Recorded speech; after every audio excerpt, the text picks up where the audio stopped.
Hi all, I'm Dr. R. Rajakrishnan, an assistant professor working in SNS College of Physiotherapy. Today we are going to discuss about DT-based video on the abdominal wall surgical anatomies. This is the subject in the general medicine, as these are the third year students of my mentees. They are going to discuss it with me. They have learned and they have seen in the YouTubes and they have seen in their various nearby houses.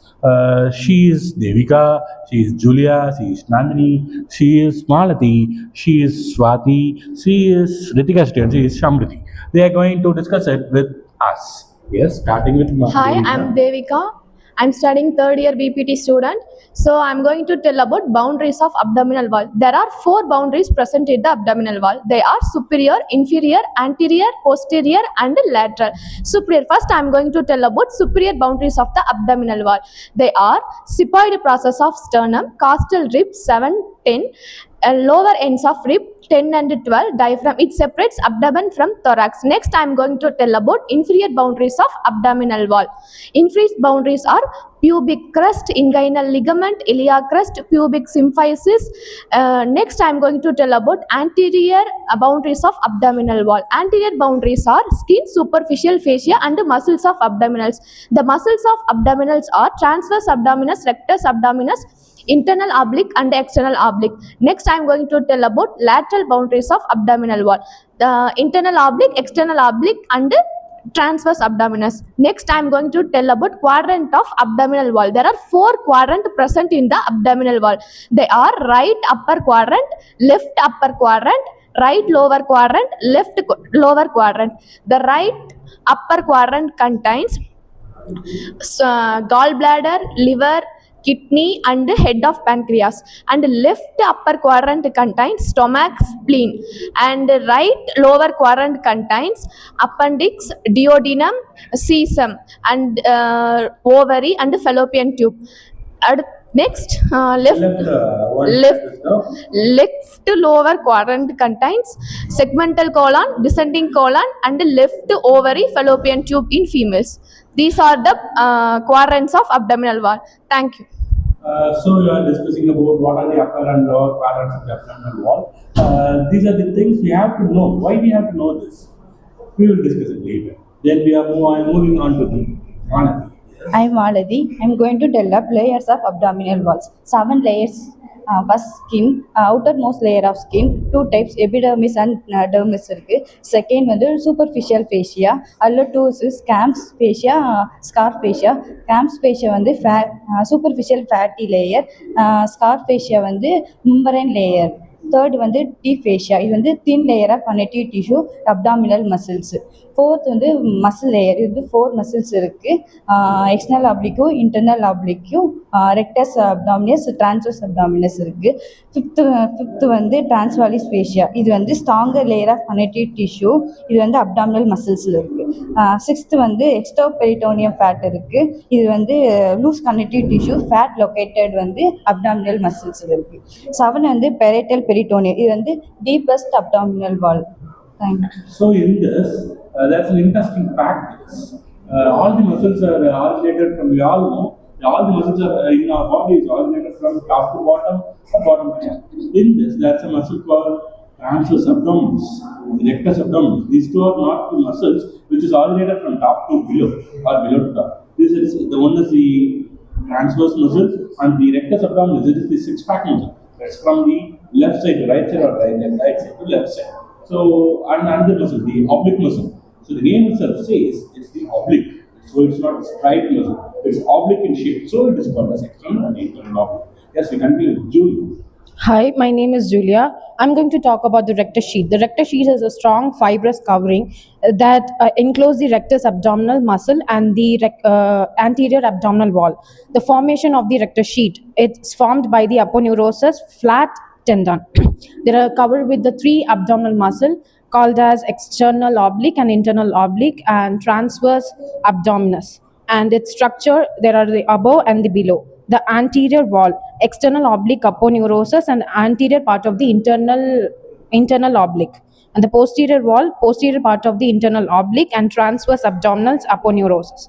The below line, all three aponeuroses pass anterior to the rectus abdominal, and posterior wall formed only transverse fascia. Thank you. Okay. So hi, I'm Swati. So I'm going to explain about the muscles of the abdominal walls. As Sir said, the muscles of abdominal walls usually supports our trunk. It protects the abdominal organs and it assists with the breathing and it supports the movement like bending and rotation.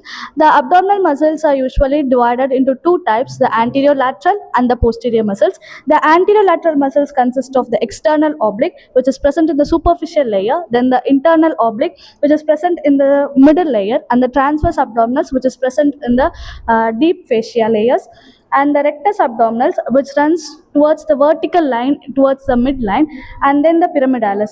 And the posterior lateral muscles consist of the quadratus lumborum. Thank you. So why we are studying this? Why we have to study these structures of the divisions of the abdominal walls? We are going to study about the general surgery in our BBT syllabus. Why we are studying about the surgery?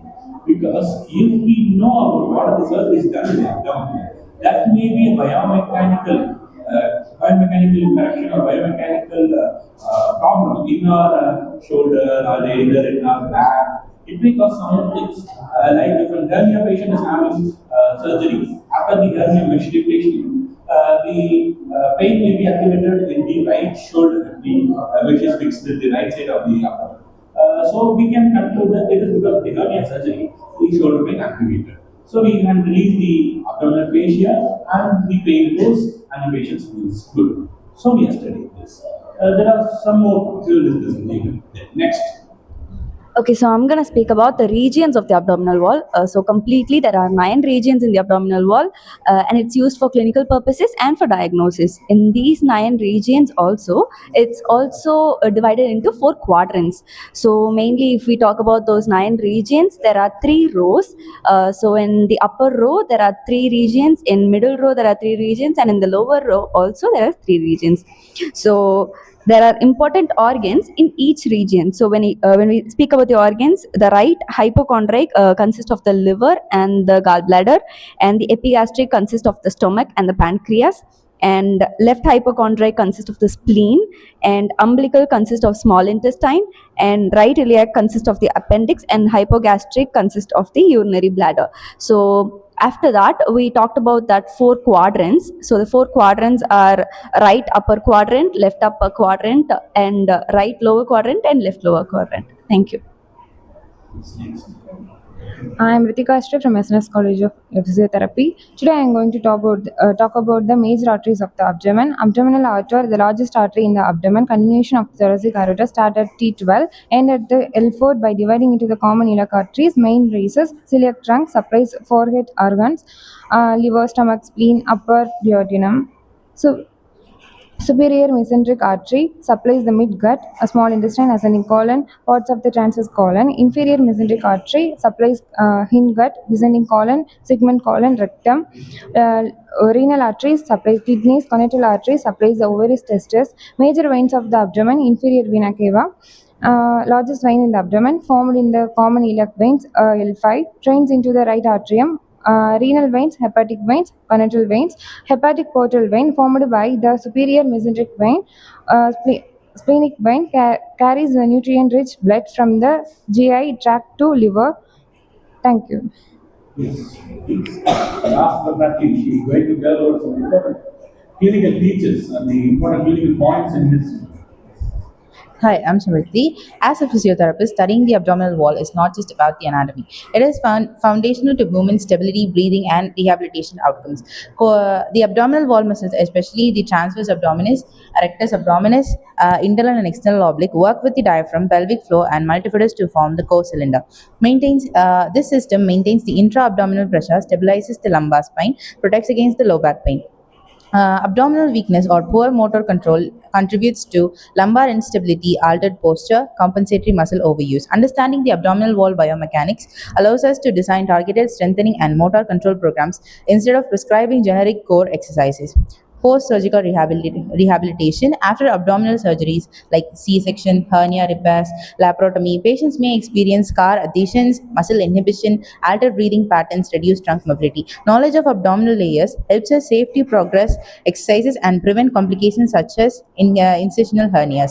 And other managements include diastasis and recti management, which are common after a C-section or a normal delivery, and breathing and diaphragmatic functions, pelvic floor rehabilitation, sports rehabilitation, neurological rehabilitation, especially in cases like spinal cord injury, stroke, postural control, etc. Thank you.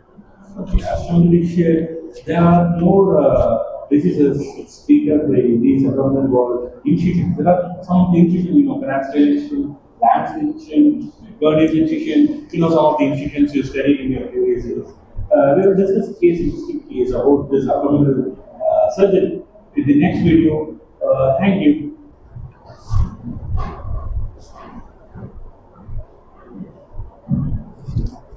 I mean, there are so many.